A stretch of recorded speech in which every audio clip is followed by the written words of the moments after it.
Բարի առավոտ, բարի լույս, բարդ իրոջը հրաշալի այսօրվա համար դա հրաշք է։ Ամեն օրը հրաշք է մեզ համար, որովհետև վաղը չգիտենք կգա օրը թե չի գա, վաղը չկա օր, վաղը ստեղծում է Աստծո խոսքը օրը։ Այդպես է, օրը օրին խոսք է փոխանցում։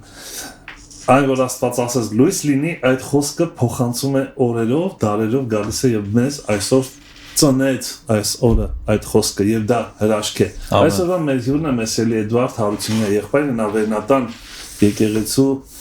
հովի օգնականն է, շատերս ճանաչում ենք արդեն, բազմաթիվ անգամ եղել է այստեղ Մեսելի եղբայր Էդվարդ եւ շնորհակալություն Էդվարդ ջան, ես երբեմն Էդո եմ ասում, բայց ճիշտ է Էդվարդ։ Դա հարազատական, այսպես կարելի ասել մոտեցում, որպես ընկեր, հարազատ եղբայր։ Այդպես էլ կա։ Ամեն։ Շատ շնորհակալ եմ եղբայրս եւ անցնենք միանգամից թեմային հավատք եւ հավատարմություն, մի փոքր հաճելի զրույց ունեցանք այս բառերի, այս ուրեմն նախաբանի շուրջ, վերնագրի շուրջ եւ այո, հավատք եւ հավատարմություն գրեթե նույն իմաստ ունի եւ սիրով քեզ լսում ենք։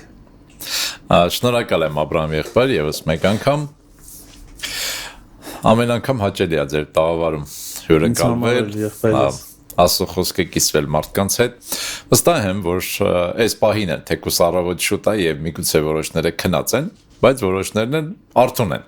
եւ ուզում են առավոտ շուտ ասուց ինչ-որ մի խոսք ստանալ։ Սիրում են առավոտը։ Այո, առավոտը լավ են սկսում, նույնիսկ կարելի ասել ճիշտ են սկսում։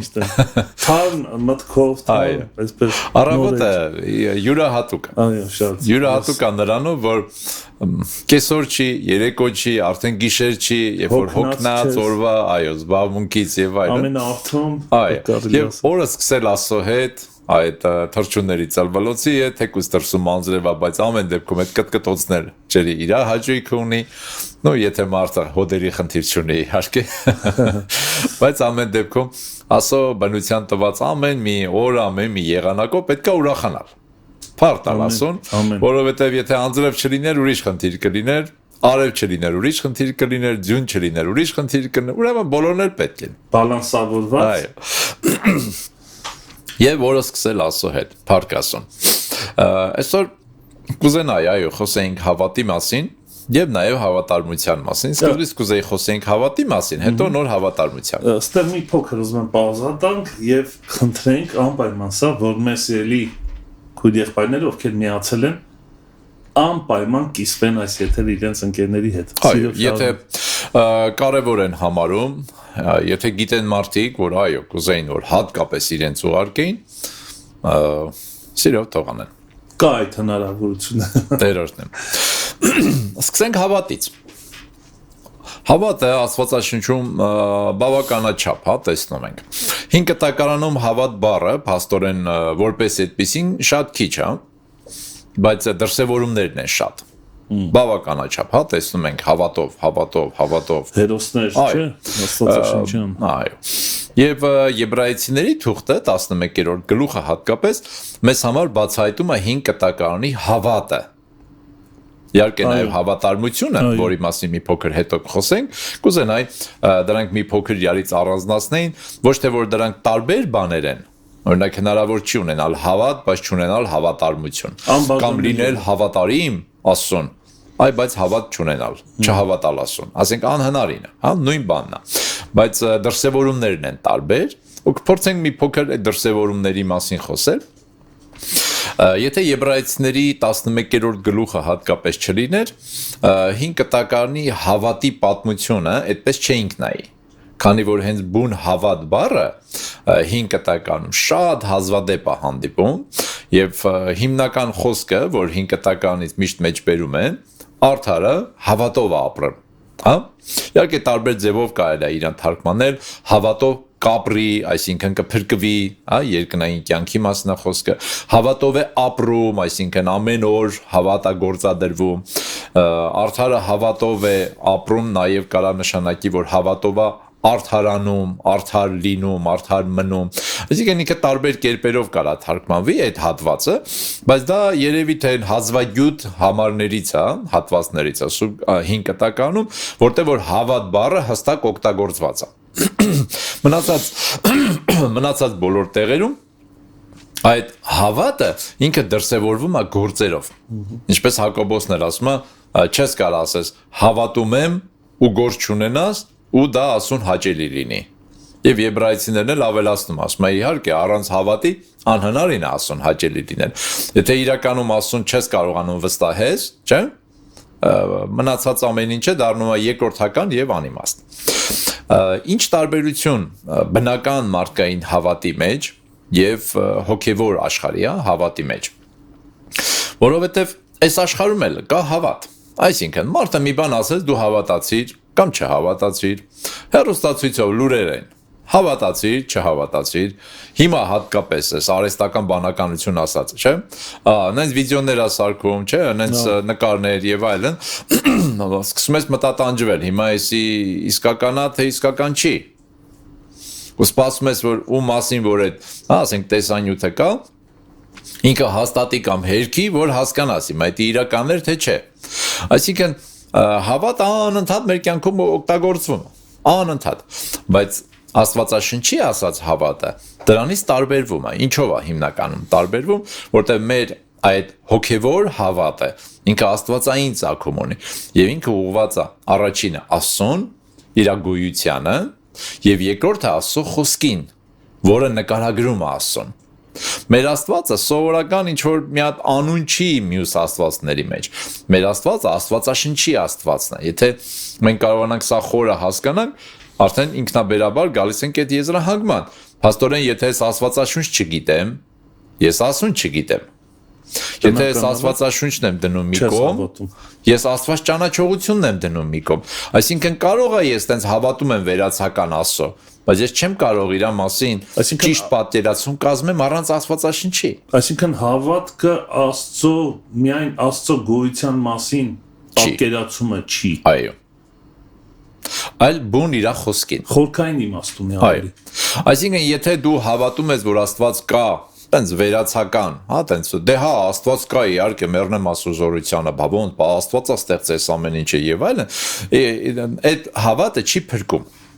Այդ հավատը գրեթե ոչինչ չի անում, գրեթե, շատ քիչ։ Ոնց որ ասենք, քո հարևանը մի բան ասեց, հավատացիր, կարա եւ արդյունավետ լինի, տենց էլ այդ հավատն է։ Հավատում ես Աստված կա, դե հա, ոչինչ, վատ։ Տունա թող լինի, էլի, հավատա էլի թող լինի։ Իրականում ճշմարիտ հավատը, բացի նրանից, որ պետք է ուղղված լինի Աստծո գոյությանը,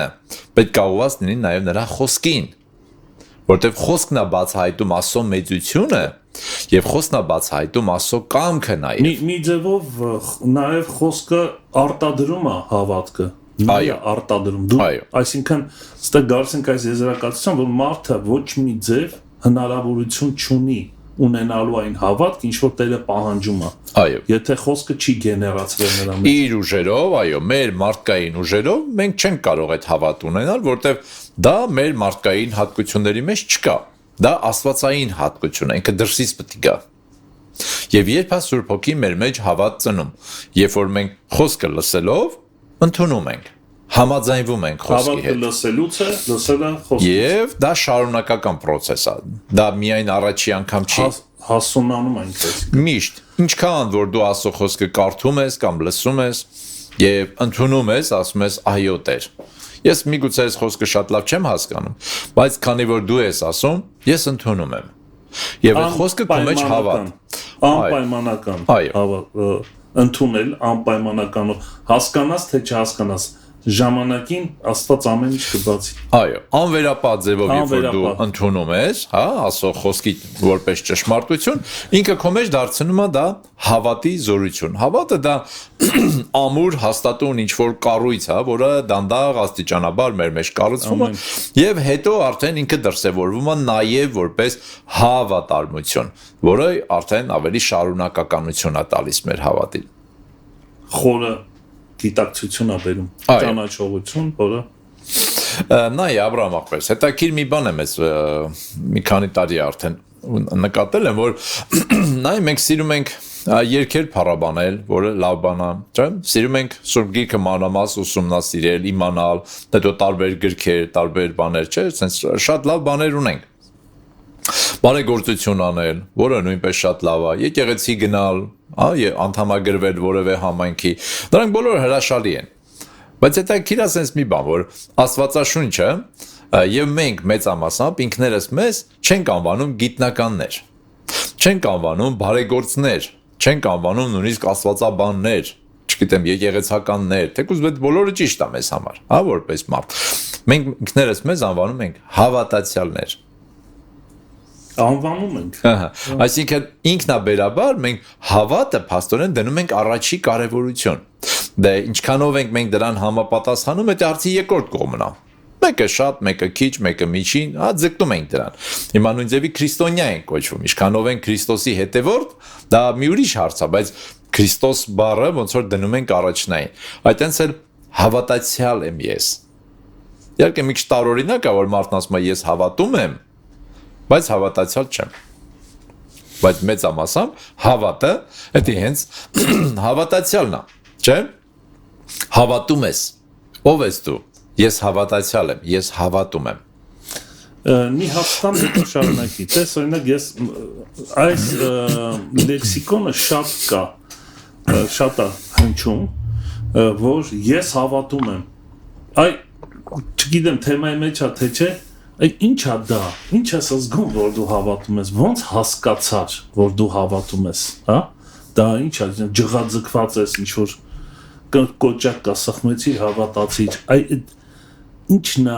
այն վկայությունը, որ ես հավատացի։ Հետաքրքիր բան է, չէ՞։ Ասեմ դրա մասին իմ կարծիքը։ Այո, ես որոշ մի փոքր մտածել եմ դրա մասին, ասեմ։ Նայ, շատ անգամ լինում է դեպքեր, երբ որ մարդը ասում է ես հավատով աղոթեցի, բայց չստացա, բայց չկատարվեց։ Եվ մարդու մոտ հարց է առաջանում։ Բա Սուրբ Գիրքը որ ասում է ինչ որ հավատով աղոթեք, կլինի։ Ես էլ աղոթեցի, հավատացի, բայց չեղավ։ Հիմա բա ինչու խոսքը չկատարվեց։ Եվ մարդու մոտ բնական հարց է առաջանում։ Իհարկե որոշները կարող են այս հարցից խուսափել, որպեսզի կասկած չառաջանա, մեղք չգործեն։ Ուղղակի լավ չհավատացի։ Որոշ դեպքերում էլ մարդը կարա ունենա նույնիսկ կասկածներ Աստծո խոսքի հանդեպ, որ ոնց որ դե գիտես ոնց Աբրահամ աղբեր, դե գրած է, բայց կարող է այտենց չի գրած։ Ինչ չի վերաբերում։ Ասենք գրած է, բայց այտենց պետք չի հասկանալ։ Այտենց ամեն ինչ պետք չի հասկանալ։ Երևի Հիսուսը նկատի է ունեցել ոչ թե ամեն ինչ ասելով, նկատի է ունեցել ոչ թե ամեն ինչ, այլ մի քիչ կամ որոշ։ Իրականում Աստվածաշունչը ասում է հենց այն, ինչ որ ասում է։ Ինչ որ հավատով խնդրեք, կլինի ձեզ։ Շատ ճիշտ է։ Բա ինչու երբեմն ես աղոթում եմ, հավատում եմ ու չի լինում։ Սա շատ լավ կարևոր հարց է, որ մարդը կարողանա իրեն պատասխանել։ Բացատրությունը այստեղ է։ Մենք իրականում աղոթում ենք, հավատում ենք, բայց այդ հավատը ինքը մարդկային ցանկության, բարի ցանկության մակարդակով է։ Թելադրելու չի։ Այդ իմաստով չէ։ Նայ, ես անկեղծ ուզում եմ հավատամ, անկեղծ։ Եվ ուզում եմ, օրինակ, աղոթում եմ բժշկության համար, ֆինանսական վիճակի համար, ինչ որ մեկի ընտանեկան վիճակի համար, չգիտեմ, մարտնության համար։ Ես անկեղծ աղոթում եմ։ Իրոք, սիրով, հավատով, նվիրվածությամբ, բայց որpիսի դա իրականություն դառնա, մեզ պետք է այդ Սուրբ Հոգու հավատը, որ ինքը մեզ հավատով լցնի։ Երբ է Սուրբ Հոգին մեզ հավատով լցնում, երբ որ դա Աստծո կամքն է։ Միանշանակ։ Այսինքն կարող ես դու որը փնտրում է Աստծո կամքը։ Այսինքն հավատը, իրական հավատը, որի մասին որ Հիսուսը խոսում է, որ ինչ որ լեռներին էլ ասեք շարժվեն, ծառերին էլ ասեք կտեղաշարժվեն եւ այլն, այդ հավատը չի կարող հակասել Աստծո կամքին։ Չի կարող այնպես լինել, որ Աստված չի ուզում այդ պահին, որ այդ սարը տեղաշարժվի, այլապես սարերը կտեղաշարժեին։ Այսինքն հավատքով ինչ որ խնդրելը նշանակում է հավատք, որը ճանաչում Աստծո կամքը եւ խնդրանքը համապատասխան Աստծո կամքի եւ այդ դեպքում պիտի լինի, չի կարող չլինի այդ իմաստով։ Այսինքն այդ հավատը, որը մասին Հիսուսը խոսում է, դա Սուրբ Հոգուց եկած հավատն է։ Դա ոչ թե մեր մարդկային անկեղծ ցանկությունն է, որը լավ բան է, վատ բան չի։ Ես աղոթում եմ, ասենք իմ հիվանդ քրոջ համար, եղբոր համար, մայրիկի համար, չէ՞, աղոթում եմ։ Եվ աղոթում եմ անկեղծ։ Ու իրոք էլ հավատում եմ, որ Աստված ամենակարող է, կարա օգնի։ Բայց դա կարա Սուրբ Հոգուց գա այն իրական հավատը, որը բերում է բժշկություն, որտեղ Աստված այդ պահին իր զորությունով ներգործում է, կարա եւ այդ պահին այդ հավատը չլինի, բայց դու սիրով աղոթում ես, որը չի երաշխավորում, որ անպայման ինչ ասես կլինի։ Այսինքն ոչ թե իմ կամքը, այլ քո կամքը, ինչպես Հիսուսը։ Այսինքն մենք այդ պահին, որ աղոթում ենք, ու մեզ թվում է, որ հավատում ենք, իրականում մենք ուզում ենք, որը լավ բան է, վատ բան չի, ինքնորոշություն է։ Եվ դու կարող ես օրինակ 5 անգամ աղոթես կամ 15 օր աղոթես, նոր աղոթքիդ պատասխանը ստանաս։ Բայց այդ 15 օրվա մեջ ինչ է իրանում։ Ուզում էիր որ լիներ։ Այսինքն խնդրում էիր, փնտրում էիր, մեր կողմը սա է։ Ստե մի հատ բան է կա, դու վստահ ես, որ դա Աստծո կամքով է, թեկուզ այդ պահին չեղավ, բայց պիտի լինի։ Որովհետև վստահ ես, ճանաչում ես Աստծո կամքը։ Դանիելը 21 օր աղոթեց, պատասխանը եկավ եւ հրեշտակը սենց բացատրեց։ Ասաց հենց առաջի օրն էլ Տերը ուղարկել էր պատասխանը, բայց ինչ որ բաներ խանգարեց, որպեսզի այդ պատասխանը ժամանակին գա։ Ինչ է լինում, մենք շատ անգամ չգիտենք։ Մեր մեջ հաստված բաներ փոխում, կյանքում ինչ որ բաներ փոխում, պետք չի հրամայել։ Հենց այսօր ու հենց հիմա։ Պետք է բերել Տիրոջ առաջ խնդրանքը, ու երբ որ նորից եմ ասում, երբ որ բերում ես քո խնդրանքը կամ աղոթքը կամ նույնիսկ հոգևոր, հա, եթե հրամայում ես հիվանդությանը, որ հեռանա եւ այլն Հիսուսի անունով, դու պետք է միշտ վստահես Աստծուն, որ Աստված դա կանի իր ճիշտ ժամանակին եւ ճիշտ ձևով։ Մի բան էլ Այսինքն մեր անկեղծ ցանկությունը, որը շատ լավ բան է, մենք չպետք է շփոթենք Սուրբ Հոգու տված այդ հավատի պարգևի կամ հավատի զորության հետ, որը անպայման է կատարվում, չի կարա չկատարվի, որտեղ Սուրբ Հոգին միշտ մեզ տալ լցնում է հավատով։ Այն դեպքում Երբ որ ինքը գիտի, որ այդ պահին Աստված դա ուզում է անի։ Բայց այդտեղ խնդիրը սա է, որ դու էլ պիտի իմանաս։ Նայ, փաստորեն շղթայական կապ ունի ամեն ինչ հոգևոր իրական հավատքն էլ հենց այնպես չի։ Նա շղթայական զարգացում ունի։ Այո։ Այն իմաստով, որ երբ որ դու սկսում ես տրվել Աստծո կամքը ճանաչելու, որովհետև Պողոս առաքյալը ասում է քնիր ժամանակը, գնիր ժամանակը եւ հիմար մի եղիր այլ իմաստուն։ Այո։ Եվ ճանաչիր, հասկացիր աս, այսինքն մարդը որքան որ փորձում է հասկանալ Աստծո կամքը, այդքանով իր մի ձևով իր հավատքը ճիշտ ուղղության վրա համապատասխանում է։ Այո։ Ուրեմն հավատքդ այնքան է, որքան դու ճանաչում ես Աստծո կամքը։ Որի արդյունքում Սուրբ Հոգին սկսում է քեզ Չէ, որովհետև ասում են նա կսովորեցնի եւ կհիշեցնի, նկատում ես ինչքան կապ ունի հավատքը դրա հետ։ Այո, դե ասեցինք որ հավատը Աստծո խոսքի հետ ուղիղ կապված է։ Այսինքն չես կարող Աստծո խոսքին հակառակ հավատաս ու լինի, որովհետև ես տենց եմ ուզում։ Ուզում եմ ասեմ, որ ոչ թե Աստծո խոսքը կարդալ ու անգիր անել է, այլ ուսումնասիրել է։ Ճիշտ է։ Ընկալել է նշանակում, որ դու ընկալեցիր, հենց այդտեղ սկսում է հավատքդ գործի դնել։ Կներես, բայց չէ, ներելու բան չկա, զրուցում ենք։ Նայ, Աստծո խոսքին հակառակ հավատ կամ Աստծո կամքին հակառակ հավատ չի կարող գոյություն ունենալ։ Դա կարող է մարդու ցանկություն,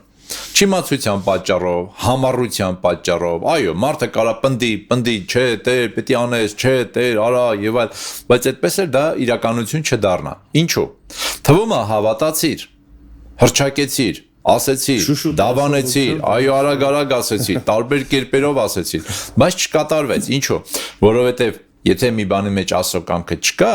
դու չես կարող հավատալ այնպես ինչպես որ Հիսուսն է ասում։ Դա քո անկեղծ ցանկությունն է, որը սխալ չի։ Դրա համար երբ որ մենք մեկի համար աղոթում ենք, եթե Աստծուց հստակ պատասխան չունենք, մենք երբեք չպետք է խոստանանք, որ կլինի։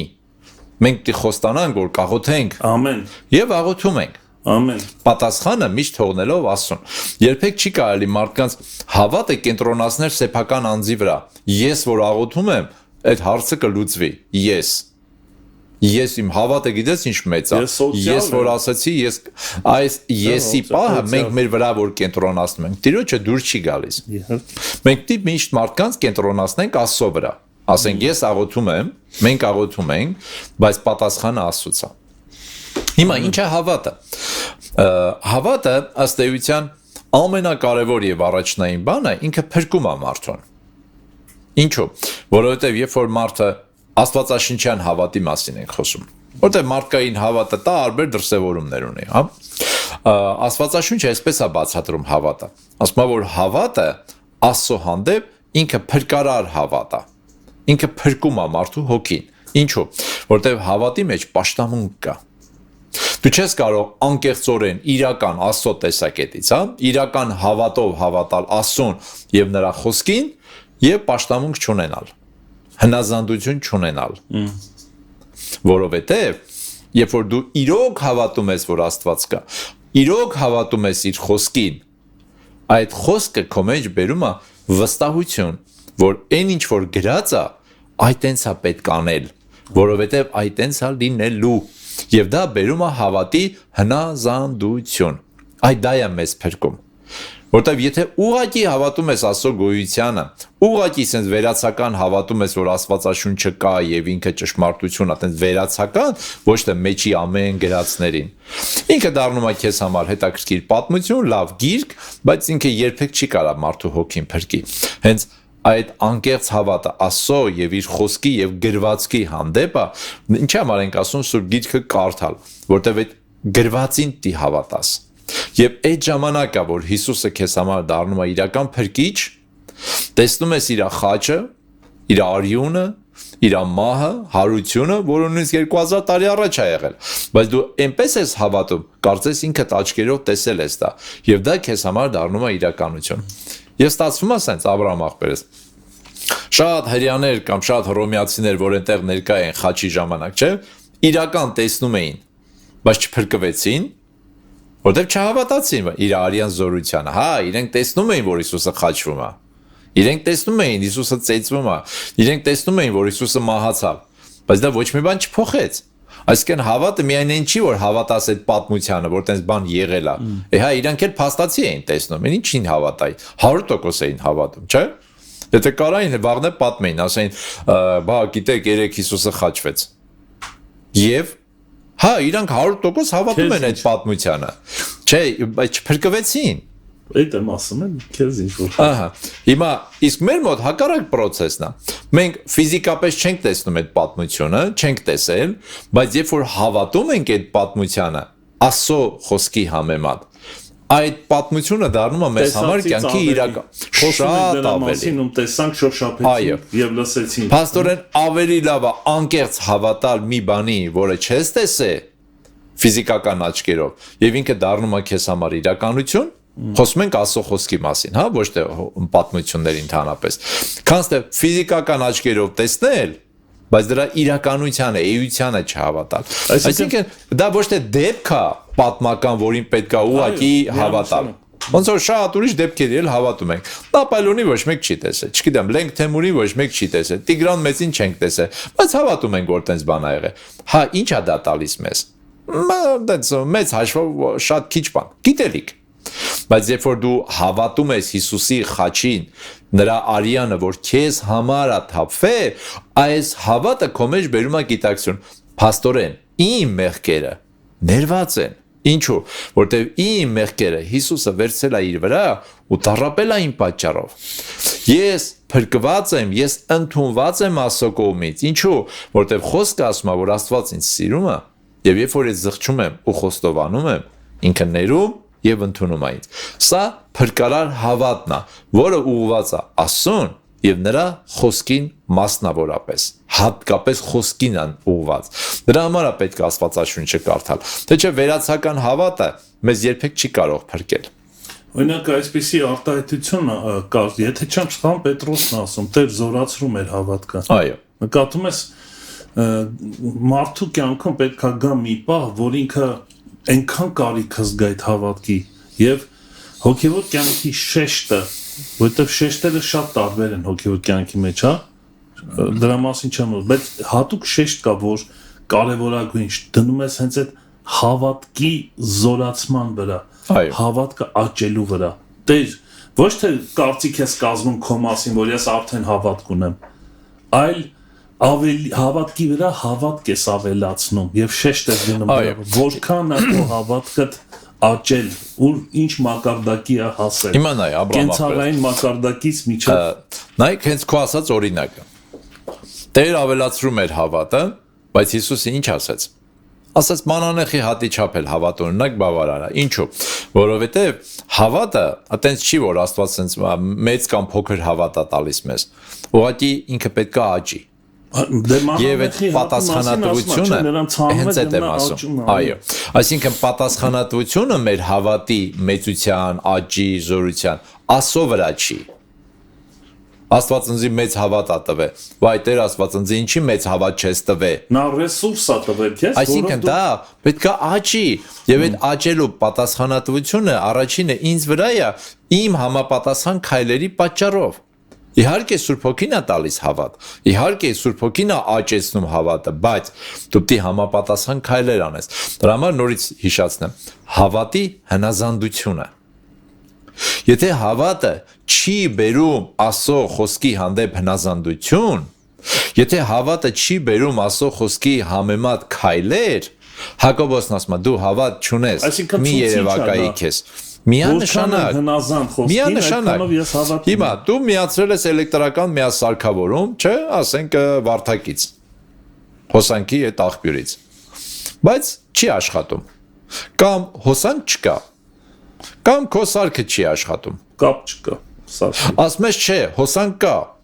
ասում եմ լավ, ուրեմն սարքն, ասում ես չէ, սարքն էլ է սարքին, նորմալ է, բայց աշխատանք չկա, միացնում ես չի աշխատում։ Այտենց էլ հավատն է։ Հավատում եմ, հա, բայց կյանքիդ մեջ եթե գործնական այդ հնազանդության քայլերը չի գալիս, պաշտամունքը, սրբությունը, նվիրվածությունը, մեղքերը մերժելը, արդարության հետևից գնալը, ամենօրյա կյանքի նորոգությունը, եթե հետևանքներ չկա, ուրեմն հավատը չկա։ Հավատ անտեսանելի է, ճիշտ է թե չէ։ Այո, հələ որ գործիք չեն հորինը, ինքնախաբերությամբ են զբաղված։ Այսինքն չկա մի գործիք, որով չափեմ տեսնեմ իմ հավատ ինչքան է, տեսնեմ իմ հավատն է մեծ, թե քո հավատն է մեծ։ Չկա տես գործիք։ Կա։ Հավատը, դրանց հավատարմությունը։ հա, հավատը ինքը անտեսանելի է։ Գիտեմ ինչ ես ասում։ Բայց իր հետևանքներն է տեսանելի։ Ոնց որ հոսանքը ինքը անտեսանելի է, բայց իր գործը, իր հետևանքներն է հասկանա։ Նայ, եթե ես միացնում եմ գործիքը, չէ, էլեկտրական, եւ ինքը աշխատում է, նույն եթե ինքը սարքին է, հասկանալի է, եթե միացրեցի ու աշխատեց, դա ինձ հստակ ասում է, որ դրա այդտեղ հոսանք, չէ, էլեկտրական հոսանք կա։ Հոսանքը հնարավոր չի տեսնել, բայց իր հետևանքներն է տեսանելի։ Եվ մենք ասում ենք, որ այստեղ հոսանք կա կամ չկա։ Եթե միացրեցինք, ասենք, հա, լամպը եւ լույսը վառվեց, մենք հստակ տեսնում ենք, որ հոսանքը կա։ Այտենց էլ հավատն է, պետք է երևա։ Ու այդ երևալը հոսանքի դրսևորումը հավատի, հա, պետք է երևա պաշտամունքի մեջ Աստծո հանդեպ եւ հնազանդության։ Դու պիտի անես խոսքի համեմատ, որ լինի խոսքի համեմատ։ Միացած հետաքրքիր բառ կա անտիկվար բառը, որ հայերենով ոնց է դա նշանակում։ Հնամենի երևի նկատի ունես։ Մարդիկ կան, որ սիրահար են անտիկվար բաներով, անտիկվար ավտոմեքենա, անտիկվար հարթուկ, չգիտեմ, հին, դարերից եկած բան, անտիկվար։ Այսինքն կա, բայց ինքը պիտանի չի օգտագործման համար, բայց պահում ենք, հա, երբեմն սիրունա թողնի։ Ինքը սիրունա, թողնի։ Երբեմն հավատքներ կարծես տենց անտիկվար բան է դառնում։ Ինքը ոնց որ կա, բայց ինքը պիտանի չի աշխատելու համար, բայց կա։ Դրա համար է Հակոբոսը տենց չոր ասում։ Ասում է, եթե ասում ես, որ հավատ ունես ու գործեր չունես, այսինքն ինքը գործնական չի դրսևորվում, չի երևում, մարդիկ չեն տեսնում դա, դու էլ չես տեսնում։ Ուրեմն ասում է, ինքը չկա։ Մի խափի քեզ։ Մի խապվեք։ Այո, որոշները վերցնում են այս հատվածը ու Պողոսի ասացի հետ են սկսում հակադրել, չէ՞։ Պողոսն ասում է միայն հավատը հերիք է, Հակոբոսն ասում է չէ, միայն հավատը հերիք չի, գործեր էլա պետք եւ այլ, փորձում են հակադրություն չկա, այդտեղ համադրել է պետք։ Այո։ Պողոսը խոսում է անկեղծ հավատի մասին, որը փրկում է, իսկ Հակոբոսը բացատրում է ինչ է անկեղծ հավատը։ Ասում է ինքը գործնական է, դու չես կարող ապրես մեղքի մեջ ու ասես ես անկեղծ հավատում եմ ասում։ Ես փրկված եմ։ Դու չես կարող անհնազանդ լինես ասում, քո առօրյա կյանքում ամենօրյա, բայց ասես ես Աստվածապաշտ եմ։ Ես ասում շատ եմ հավատում։ Բայց խախտում ես իր պատվիրանները, բայց ապրում ես Աստծո խոսքին հակառակ, բայց քո համար էական չի Աստծո կամքը։ Դա հավատ չի։ Իրական հավատը բերում է մեզ պաշտամունքի մեջ, բերում է մեզ հնազանդության մեջ, եւ հետո Աստված սկսում է իր Սուրբ Հոգով բացահայտել իր խոսքի ճշմարտությունները, եւ հավատը դառնում է շատ կարեւոր մի բան, որով մենք Աստծուց ստանում ենք։ Ամենակարևոր գործոնը, որը մարդուն օգնում Աստծուց ինչ որ մի բան վերցնել, լինի փրկություն, լինի օրհնություն, զորություն, բժշկություն, հրաշք, առաջնորդություն, Սուրբ Հոգու մկրտություն, ցանկացած օրհնություն, որը երկնքից գալիս է, ցանկացած շնորհ, Աստված մեզ տալիս է հավատով։ Դու պետք է հավատաս, այսինքն ուղղակի ընդունես։ Երբեմն, այո, երբեմն հավատը նման ասես ոնց որ բացված բերանի։ Քո բերանը պետք է բացես, որ Աստված կերակրի քեզ։ Ոնց որ ասես բացված դուռ է ինքը, դու բացվում ես Աստծո առաջ։ Հավատը ընդհանրապես վերացական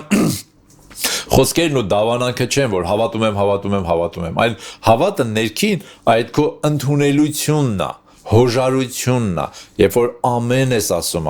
համաձայնվում ես։ Այո։ Դիմադրողականություն չկա քո մեջ Տիրոջ խոսքի նկատմամբ։ Դրա համար հավատի հնազանդությունը շատ կարևոր է։ Ինքը ուղղակի ցուցիչ է, որը ասում է մեզ հավատ կա, թե չկա եւ որքան կա։ Դեռ մեզ ինչքան տարբեր է հավատքի այս տեսակը, որի մասին դու խոսում ես, այն կենցաղային հավատքից։ Միանգամայն տարբեր է, հա, նյութականի հավատը նայ Աբրահամը կապում ենք կենցաղա։ Այո, շատ անգամ այ հավատը ոնց որ վերածում են Աստծուց ինչ որ նյութական արժեքներ ստանալու միջոց, որը կա հավատի մեջ դա։ Մենք չենք կարող դա ուրանանք։ Մեր առօրյա կյանքի մեջ, այո, հավատի կարիք ունենք նաև բժշկության, չգիտեմ, ավտոմեքենայի, տան, գործի, վերջապես ամուսնության, երեխայի ծնունդ, ինչ որ կա, օրվա հացի համար, չէ՞, ամենօրյա հացը մեզ տուր եւ այլ։ Այսինքն ամեն ինչը մեր ապրելակերպի, այո, մենք հավատով ենք ստանում Աստծոց, բայց ոչ միայն կենցաղային ապրանքներ, ոնց որ դու ես ասում, առօրյա, ասենք, մարմնի համար պիտանի, այլ այն հոգևոր երկնային վերին արժեքները, այդ դրանց վրա է կենտրոնանալ պետք։ Հիսուս այդպես բացատրեց, ասեց այդ երկնայինը փնտրեք։ Այդ երկրավորը ձեզ կտրվի։ Առաջինը խնդրեք երկնքի արքայությունը կապ ունի հավատքի հետ։ Միանշանակ հենց դրա մասին է խոսքը։ Այսինքն հավատը Աստծուց ստանալու միջոց է,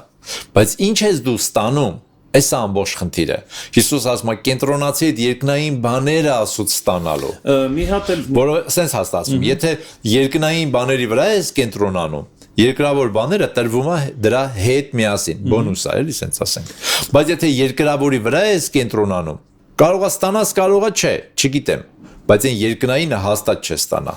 Կորուստ ես ունենում։ Մի հատ էլ միտք որ կա, շատ կարևոր է, սա կուզեմ անպայման այս թեմայի կոնտեքստում ասել, որ Աստծո խոսքը մի ձևով մեր մեջ գիտես ինչա ձևավորում, ճաշակ, երկնային ճաշակ, հասկանալ արժեքավորը, հա, որովհետև երբ որ մենք աշխարհի մեջ էինք, դեռ վերստին չծնված, մեր համար աշխարհիկ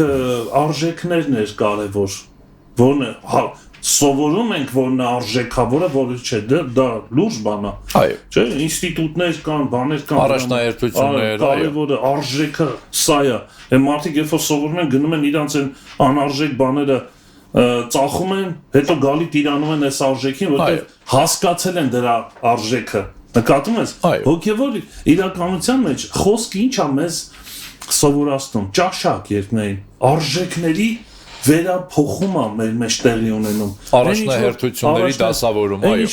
որ մեր համար արժեք չէր, հիմա դառնում արժեքավոր։ Եվ մենք պատրաստ ենք ամեն բան թողնել եւ գնալ, ինչպես Պողոսն ասում, չէ, Քրիստոսի համար ես այն ամենաարժեքավորները, որ ունեի, աղբ եմ համարում։ Նկատում ես այդ փոփոխությունը։ Կարանք ասենք, որ հավատք այս սրանով է պայմանավորված, որովհետեւ մեր մեջ ձևավորումը ճաշակ հասկանալի է դարձնում, որն է կարևորը։ Այո, միանշանակ։ Ինչքան որ մենք ճիշտ ենք հասկանում Աստծո խոսքը եւ հավատով ընդունում ենք Աստծո ասածը, մենք սկսում ենք մտածել Աստծո պես։ Մենք սկսում ենք երկնային մտածել։ Ոնց որ Կողոսացիների 3-րդ գլուխ ասում է, եթե իրոք վերստին ծնվել եք, ուրեմն երկնային բաների վրա մտածեք, ոչ թե երկրի վրայինների։ Ինչ գեղեցիկ խոսք է, չէ՞։ Հրաշալի խոսք է, որը մեզ ոչ թե ասում է այն մասին, որ երկրի վրայինների մասին ընդհանրապես չմտածենք, այլ առաջինը այդ երկնայինի մասին մտածենք, ինչ կարամ ես Աստծուց ստանամ իմ հոգևոր կյանքի համար, հա, հետո նոր երկրավորի։ Հենց տեղ էլ տարբերվում է հոգևոր եւ մարմնավոր։ Ինչի վրա ես դու կենտրոնացնում քո հավատը, քո աղոթքը, քո հույսը, քո փափագը, ձգտումները, ինչի համար է։ Եթե ընդամենը երկրի վրա լավ բաներ ունենալու, Աստվածաշունչն ասում է դու բոլոր մարդկանցից ավելի խղճալի ես։ Աշխարհը չես վայելում, հոգևոր կյանքն չես վայելում։ Ճիշտ է, շատ ճիշտ ես ասում։ Բայց սրա հետ միասին, քանի որ մեր ժամանակն էլ ըստ էության անսահմանափակ չի, եկեք խոսենք մի փոքր հավատարմության մասին։ Իրականում այս երկու բառերը նույն բառն է, հա, հատկապես հունարենում նույն բառն է, բայց դրսևորումները մի փոքր կարծես տարբեր է։ Հավատարմությունը ինքը կարծես հավատի շարունակականությունը լինի, որտեղ հավատը երբեմն կարա դրսևորվի այսպես մեկ անգամյա։ Հիվանդ էի, աղոթեցի, հավատացի, բժշկվեցի, բայց որքանով եմ հավատարիմ Աստծուն։ Ֆինանսական խնդիր ունեի, աղոթեցի, հավատացի, իրոք Աստված այդ խնդիրը լուծեց, բայց որքանով եմ հավատարիմ Աստծուն, թեկուզ հենց ֆինանսի մեջ։ 10 բորոտների առաքելը շատ դուք ես։ Հիմա, այսինքն մի բանա հավատով ինչ որ մի բան Աստծուց ստանալ, հատկապես նյութական բաներ, ու ինձ թվա որ ես շատ մեծ հավատ ունեմ, որտեղ աղոթում եմ ու Աստված տալիս է։ Լինի ինձ, լինի մյուսներին, էական չի, հա։ Բայց ուրիշը հավատարմությունը, որը հավատով Աստծո խոսքը պահելու շարունակականությունն է։ Այս վերցնենք նույնիսկ որպես ընկերներ։ Հիմա ուրիշ մի բան է, որ դու մի բան ասեցիր, ես հավատացի, Աբրահամ ջան։ Դու քեզ հարգված զգացի, չէ՞։ Ասեցիր, ես հավատացի, ասեցի այո, բայց ուրիշը որպես ընկեր հավատարիմ եղա քեզ։ Չէ՞ որ ասենք, դու ասեցիր ու առավոտյան ժամ 9-ին ես տեղ եմ լինելու։ Մենք պայմանավորվեցինք, որ պետքա հանդիպենք։ Ես հավատում եմ, իրոք դու ժամ 9-ին եկել ես այստեղ։ Հա, բայց ես չեմ եկել։ Այսինքն հավատացի քեզ, բայց անհավատարիմ եղա։ Հոգևոր կյանքում իրականում այսպես չի կարա լինի։ Չես կարա հավատաս Աստծո խոսքին, որպես ճշմարտություն ու անհավատարիմ լինես։ Անհավատարիմ ես լինում, որովհետև չես հավատում խոսքի ճշմարտությանը, բայց մարդուն կարա այդպես թվա, որ ինքը անկեղծ հավատում է Աստծուն։ Բայց խոսքը, եթե չես ապրում խոսքի մեջ, շարունակաբար չես անում այն, ինչը որ քեզնից Աստված ակնկալում է, դու դառնում ես անհավատարիմ։ Այսինքն ես ասում եմ, որ հավատում եմ Աստծուն եկեղեցում, բայց եկեղեցուց դուրս ես չեմ կարողանում իրան դավանեմ ու վկայեմ։ Այսինքն դարձա անհավատարիմ։ Փրկվելուց հետո կամ բժշկվելուց կամ ինչ-որ բան ստանալուց հետո դու հետաքրքրված չես նրանով, որ փրկեց քեզ։ Դու գնում ես քո գործերին, շարունակում ես քո կյանքը։ Հավատարմությունը, փաստորեն, այդ մեր ստացածը պահելու եւ դրսեւորելու մեջ է։ Եվ գնալու նրա մոտ հասկանալու թե ով է նա, որ քեզ փրկեց։ Այսինքն ստեղ նաև անձնական փոխհարաբերություններ կա։ Հա, ստեղ նաև շնորհակալության, գողության։ Դրա համար ես հիշեցի 10 բորոտների այդ օրինակը։ Այն 9 գնացին, բժշկվեցին, այո։ 10-ներ։ Ստացան, այո։ Բայց ինչ արեց։ Հիսուս ինչ ասեց, ասեց գնացեք, դաժե անգամ իրենց իրավունքների մասին խոսած։ Գնացեք, ձեզ ներկայացրեք, նորմալ էր, մեկ չգործեցին։ Գնացին, այն մեկ ասեց, այն մոտեսով էր։ Այս ինչ արեց։ իրան արդեն կարևոր չէր քահանանել իրան ուրեմն բանկային թե չէ իրավունք իրան կարևոր էր որ ինքը հետ վերադառնա նրա մոտ այս է հավատարմությունը ինչպես դու ես ասում շատ ճիշտ է այսինքն ստացան բայց չպահեցին Աստծո հետ իրանց ճիշտ փոխհարաբերությունը չուզեցին հիմա եղավ շատ լավ եւ բազմաթիվ են այդպիսիները մենք էլ ես էլ բռնցրել եմ դրա մեջ անհավատարմություն բոլորիս մեջ է կա հարցենա որ հավատարմությունը մեր մեջ աճի իսկ անհավատարմությունը կչանա թե չէ մարդը իր էությամբ ինքը անհավատարիմ է հիմա հավատի եւ հավատարմության մասին մատ հետաքրքիր պատմություն կա Աստվածաշնչում ես ուզում եմ այս հատվածը մենք մեջ բերենք սա շատ լավ է օգնում մեզ հասկանալ ուրեմն Դանիելի մարգարեության 3-րդ գլխի 16 խոսքում մենք տեսնում ենք Միսակ, Սեդրակ, Աբեդնագով կոչված երեք երիտասարդներին հրաշալի Եվ Նաբուկոդոնոսորը գիտենք պատմությունը արձանը սարքում ոսկուց բավականին, հսկայական, չգիտեմ, քանի տոննա ոսկի էր ծախսել այդ մարդը, որպեսզի այդ արձանը պատրաստեր։ Եվ հրամայում է, որ բոլորը երկրպագեն, այս երեք երիտասարդները չեն երկրպագում արձանին, իրենք շարունակում են տիրոջը պաշտել, հնոցը եւ այլն, եւ հարց առաջանում։ Եվ թագավորը հարցնում է, ասում է, եւ ով է այն Աստվածը, որ ձեզ իմ ձեռքից պիտի ազատի, հարց է տալիս, չէ՞, ով։ Եվ 16-րդ խոսքում պատասխան են տալիս Սեդրակ, Միսակ եւ Աբեդնագովը եւ թագավորին ասում են. ով Նաբուկոդոնոսոր, այդ հարցի վրայով կամ այդ բանի վրայով քեզ պատասխան տալու ոնց որ շատ բացատրելու կարիք չունենք։ Եվ պատասխանում են շատ հստակ. ահա, մեր պաշտած Աստվածը մեզ բորբոքված կրած հնոցից ազատելու կարող է։ Քո ձեռքից էլ պիտի ազատի ով թագավոր։ Սա հավատի դավանանք է, հավատի դրսևորումը, երբ որ իրենք վստահ հավատով ասեցին, որ մեր Աստվածը կարող է մեզ ազատել։ Բայց շարունակությունը նույնպես հետաքրքիր է։ Ապա թե ոչ, այս ապա թե ոչ ընկալումը կարա որոշների կողմից ընկալվի որպես հավատի պակաս։ Իրենք երկմտեցին երևի։ Բայց ոչ Իրենք իրականում հավատում էին Աստծո ամենակարողությանը, բայց չէին կարա պարտադրեին ասում, որ պետք է մեզ անպայման ազատես։ Որտեվ այդ պահին չգիտեին Աստծո կամքը, որը շատ նորմալ է մեր համար։ Շատ անգամներ մենք չգիտենք Աստծո կամքը։ Ես խնդրել եմ այս հարցի համար, ես հավատում եմ, Աստված կարա այդ հարցը լուծի։ Ապա թե ոչ, եթե նույնիսկ ոչ, եթե ապարզվի Աստծո կամքը այլ է, ինչ կանենք։ Ապա թե ոչ, քեզ հայտնի լինի, ով թագավոր, որ մենք քո աստվածներին չենք պաշտելու եւ քո կանգնացրած ոսկի արձանին երկրպագություն չենք անելու։ Ոնց որ առաջի մասը կարանք մենք դիտարկենք որպես հավատի արդյունք։ Իմ Աստված կարող ազատել։ Նույնիսկ այս կրակից sense հազոր կրակ էր, իրոք տեսքա սարսափելի էր։ Որովհետեւ բայց եթե ոչ, то Աստված ընդունի մեր կյանքը որպես զոհ։ Ես պատրաստ եմ զոհվելու, ես պատրաստ եմ նահատակվելու, ես պատրաստ եմ կրելու այդ նեղությունը, միևնույնը ես ասում չեմ ուրանա։ Այսը հավատարմության դրսևորում է։ Գիտես ինչի, որովհետև նրանք առաջի պատվիրանը յուրացրել են։ Ես եմ քո Տեր Աստված, այո։ Քո Տեր Աստված եւ ինձնից բացի ուրիշ աստվածներ չունենա։ Շատ ճիշտ։ Նկատում ես, այդ պատվիրանը ոնց էր մտել իրանց բջիջների մեջ, արյան մեջ հոսում էր։ Հենց դրա մասին է։ Եթե դու իրոք հավատում ես, դու ապրում ես դրա համեմատ։ Ոնց որ հավատը բերում է հավատարմություն։ Դրանք չեն կարա հակասեն իրար։ Դրանք երբեմն կարան մարդու մեջ հակասեն, երբ որ մարդը ուղղակի ուզում է հավատալ։ Ուղղակի ուզում է ինչ-որ բաներ Աստծուց ձեռք բերել, բայց ներքին իրական անկեղծ հավատ չունի, որը դրսևորվում է անհավատարմությամբ։ Հավատը դրսևորվում է հավատարմությամբ, անհավատությունը դրսևորվում է անհավատարմությամբ։ Այսինքն, եթե դու անհավատարիմ կյանք ես ապրում Աստծուն, ուրեմն հավատ չունես։ Եթե հավատարիմ ապրում ես Աստծո հետ, ուրեմն հավատ ունես։ Երբ որ անկեղծ հավատում ես Աստծուն եւ իր խոսքին, դա ինքնաբերաբար քեզ բերում է հավատարմության, այսինքն Քո հավատի շարունակականության դու մի անգամ չես հավատում ու ինչ որ բան վերցնում, այլ դու ամեն օր ես հավատարիմ ասուն քո ապրած կյանքով։ Ստեղ գալիս ենք այս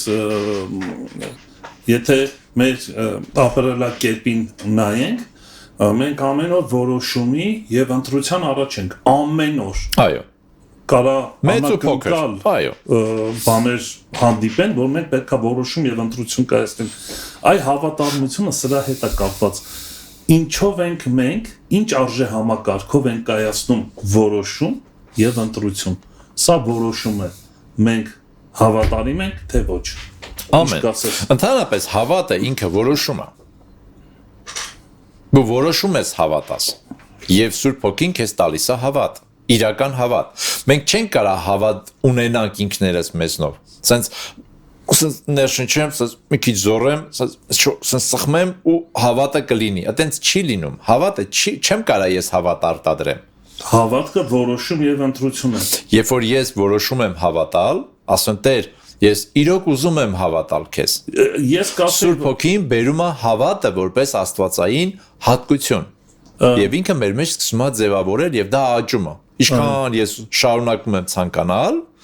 տեղ եմ տալիս, այնքան Սուրբ Հոգին հավատը իմ մեջ աճեցնում է, որը նորից եմ հիշեցնում դրսևորվում է հավատարմությամբ։ Իսկ մեր ապրած կյանքը, մեր մտածելակերպը, մեր սովորությունները, մեր խոսելաձևը, մեր շարժուձևը, ամեն ինչը աստիճանաբար դառնում է աստվածային։ Ինչու՞, որտեղ հավատը ինքը աստվածային է, ինքը երկնային ծնունդ է, ինքը մեր մարդկային բնական, ասենք, հավատը չի, համոզվածությունը չի, հավատում եմ, չեմ հավատում, հա, չէ, այո եւ ամենը։ Երկմտություն չունի իր մեջ, հաստատակամ, վստահ։ Ասո բոլոր խոստումները մեր մեջ ինչ են։ Այո եւ ամեն։ Այո եւ ամեն։ Ինքը միշտ համոզված է։ Եվ կարող ենք ասել, որ այս ամեն ինչի մասին խոսվեց, այս հավատքի եւ հավատարմության, սա հենված չի սարսափի եւ տագնապի պատճառով, սա հենված է սիրո պատճառով, այսինքն այն սերը, որը Աստծուց է մեր մեջ, այդ սերը մեզ ստիպում է եւ մենք հաճելի է մեզ համար, որ մեր որոշումները եւ ընտրությունները կայացնենք հավատքով, հավատքի միջոցով, հավատարմությամբ, ամենայն հավատարմությամբ Աստծո խոսքի։ Նայ, ավելին ասեմ։ Ամուսինները, չէ՞։ Ինչու են իրար հավատարիմ։ Որտեվ սիրում են իրար։ Իհարկե կա նաև պարտականության, պատասխանատվության զգացողություն, սա էլ է ճիշտ։ Սա չի կարելի բացառել, հա, որոշումը։ Ամուսինը որոշել է հավատարիմ լինի իր կնոջը մինչև հիմա եւ լինում է։ Կինն էլ որոշել է։ Իսկ որոշումը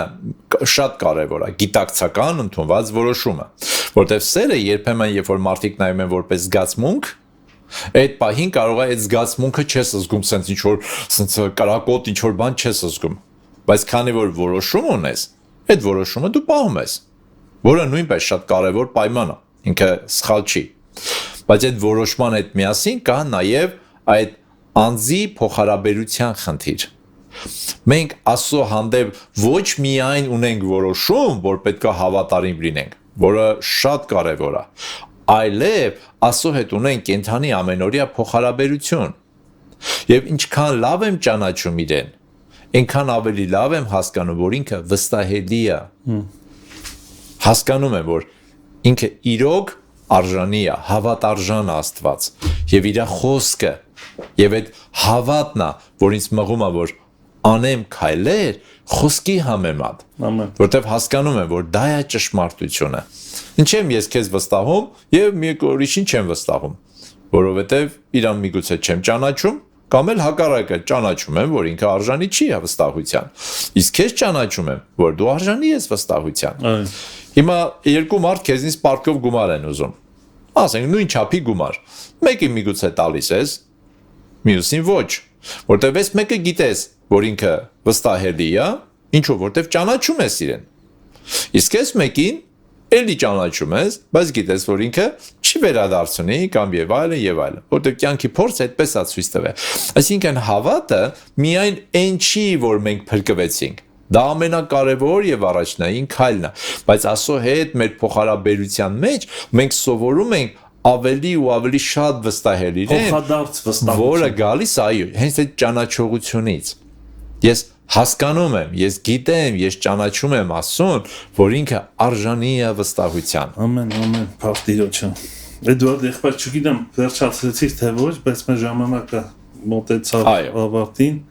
Շատ շնորհակալ ենք, շատ կարևոր թեմա է, սա լուրջ մեզ մտածելու առիթ է տալի, բայց ես այս ամեն ինչի հիմքում մի բան ուզեմ ասեմ։ Եկեք չսիրենք խաբված լինելը։ Սուտը, որ խոսում է հայտնության մեջ էլ, սուտը, որ պետք է արժանի է մահվան, հա, ստախոսը նա չի, որ փոքրիկ բաների մեջ կարող է վրիպումներ թույլ տա սուտ խոսա։ Այո, դա էլ է վտանգավոր եւ դա սխալ է։ Մենք դա չենք արդարացնում։ Բայց ստախոսության բուն արմատը սա է, երբ որ մարդը սիրում է ինքն իրեն խաբել։ Այո։ Այդ տեսակ ստախոսության մասին է խոսում։ Մենք այնքանով ենք սուտ խոսում դիմացինին, որքանով մենք ինքներս մեզ խաբում ենք։ Դա էլ անհավատարմության տեսակ է։ Անհավատարմության տեսակ։ Եկեք ինձ է վերաբերվում, ես հիմա լուրջ պետք է խորհեմ,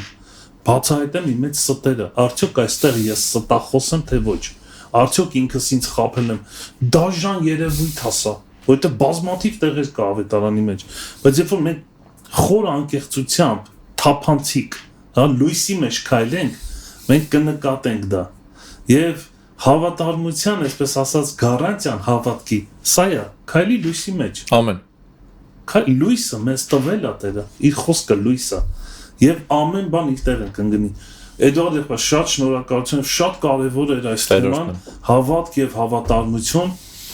գործնական, հավատքի գործնական մասին հիմնականում խոսացիր, որ եթե հավատում ենք, ապա սա պետք է լինի ու անպայմանականորեն։ Ինչ էի ուզում նաև հիշեցնել, որ հավատը չդարձնենք ընդամենը Աստծուց ինչ որ բան, նյութական հատկապես բաներ ստանալու միջոց, այլ ինքը դրսևորվում է հավատարմության, որը ամենօրյա կենցաղն է մեր։ Որովհետև եթե միայն դա է, դա նշանակում է էգոիստական կրոնական կյանք։ Էգոիզմ։ Ես ուղղակի ուզում ենք Աստծուց մի բան փախցնենք։ Ինչ փոքենք։ Ապրում ենք մեր կյանքով, բայց Աստված է թող օրհնի մեզ։ Ավելին ասեմ, ավելի դաժան։ Դա Աստծուն դուրս չի գալ։ Չենք կարողանում քեզնից փոքենք, կեթանք ուրիշ տեղից կփոքենք։ Մենք մեր տարբերակներ ունենք։ Պլան B-ն միշտ է կա։ Այո։ Էդիկետ պարտիրոջը շնորհակալ ենք, օրհնված եւ հաջողված եւ հավատարմությամբ լցված լինենք։ Հավատարիմ Աստծուն եւ միմյանց։ Եվ քո աղոթքով խնդրեմ ավարտենք եթերը։ Մեր մեծ Աստված ամենակարող Հայրը մեր փառքես։ Շնորհակալ ենք քեզ Տեր, որ սիրում ես մեզ։ Այո Տեր, շնորհակալ ենք քո մեծ հավատարմության համար, Տեր, որ միշտ հավատարիմ ես մեր հանդեպ։ Սիրելու, օրհնելու, պահելու, ներելու, բարձրացնելու, բժշկելու, ողորմելու, Տեր։ Երբ որ քո կարիքն ունենք, երբ որ քեզ աղաղակում ենք, միշտ մեզ հետ ես, միշտ մեր կողքին ես։ Միշտ հոգ ես տանում, միշտ բարձրացնում ես, փրկում ես, ազատում ես, Տեր, առաջնորդում ես։ Շնորհակալ ենք մեծ Աստված, մեր հիասքանչ Աստված։ Ամեն օր ուզում ենք նմանվել քեզ, Տեր։ Ամեն օր ուզում ենք քեզնից վերցնել այն կարևոր ճիշտ օրինակը, որ մեր աչքերի առաջ է, Հիսուսս, փառքես Հայր։ Օրհնիր մեր Տեր երկրավոր կյանքը, որպես իրոք երկնային օրեր ապրենք երկրի վրա։ Ամեն Տեր։ Օրհնիր Տեր, որպեսզի մեր հավատը լինի անկեղծ, լինի քո խոսքի համեմատ, Տեր, եւ հավատարմության մեջ մեր ամեն օրվա Տեր դու փառավորվես։ Որ մարդիկ մեր մեջ քեզ տեսնեն։ Քո հանդեպ այն անկեղծ սերը, նվիրումը, հավատը, վստահությունը, հավատարմությունը, որպեսզի հավատարիմ լինենք քեզ եւ հավատարիմ լինենք մարդկանց։ Ինչպես որ դու ես Հայր։ Օրհնի նաև Աբրահամ եղբորս Տեր իր կյանքը, ընթացքը, ընտանիքը, ծառայությունը, նաև այս եթերները Տեր թող քո ժողովրդի համար օրհնություն լինեն, լսողներին օրհնես եւ իրենց էլ Տեր քո սուրբ հոգով խոսես։ Օրհնիր, մեր երկիր օրհնիր, ողորմիր, փառքես Հավիտյան Հիսուսի անունով։ Ամեն։ Փառքես Տեր, շնորհակալ ենք։ Փառք Տիրոջը այս հրաշալի կերակուրի համար, այս առավոտյան, որ ունեցանք հոգևոր կերակուրը, իսկ մենք ձեզ ասում ենք մնացեք խաղաղությամբ, առաջ Աստված կհանդիպենք վաղ առավոտյան ժամը 9-ին, Մանրանաթա, Տերը շուտով գալու է։ Ամեն։